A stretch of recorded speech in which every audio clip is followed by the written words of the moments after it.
happy Wednesday afternoon. I apologize for not getting a video out to you yesterday. It was a very busy day in the Young household, but we are back together and we are on Ephesians 1. So I hope you had a chance to read that chapter before watching this video. And the verse that I really want to highlight actually isn't a full verse. It's actually just a phrase. Right at the beginning, verse 1, when Paul is addressing his audience, the church that he is writing to, he says, "To the saints who are in Ephesus." And I think that's just such a fascinating concept, and one that demonstrates a core principle of Christianity. That when we put our faith in Christ Jesus, we are saints. Now, I'm sure the term saint isn't new to a lot of you guys. The Roman Catholic Church, even to this day, has the process of reaching sainthood. And there have been some pretty famous saints, like Mother Teresa or St. Patrick with the Shamrock Shakes. So the idea of sainthood is pretty common. And it's the idea that a person who is holy enough or pious enough or selfless enough gets honored by reaching sainthood. And they achieve this high-ranking title to reflect all of their hard work and all of their sacrifice. And it's a title of honor and a title of respect.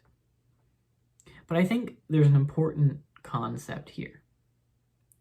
The believers that Paul is writing to are just that, normal, everyday believers. They're not super Christians. He's not writing to a group of Mother Teresas. They are just your average, ordinary, everyday believers. But Paul still calls them saints.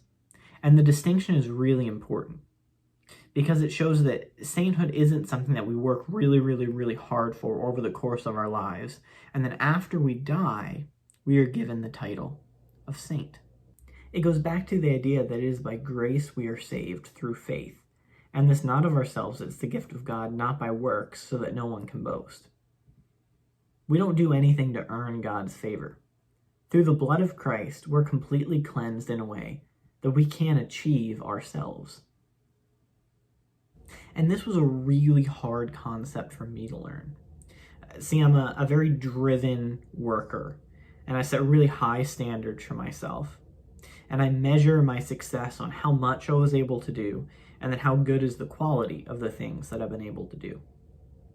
And so the idea that I don't have to earn God's favor is something I still have to wrestle with. But Paul reminds us here that it's not on our own shoulders. Now, that doesn't mean what we do doesn't matter. Hopefully in another video we get to talk a little bit about that we have to give an account to God for everything we say and everything we do. So our actions really do matter. But they don't save us. In fact, you will never be any more saved than you are right now. And you will never be any more loved by God than you are right now. So, like the believers in Ephesus, if you've put your faith in Christ, you are already a saint.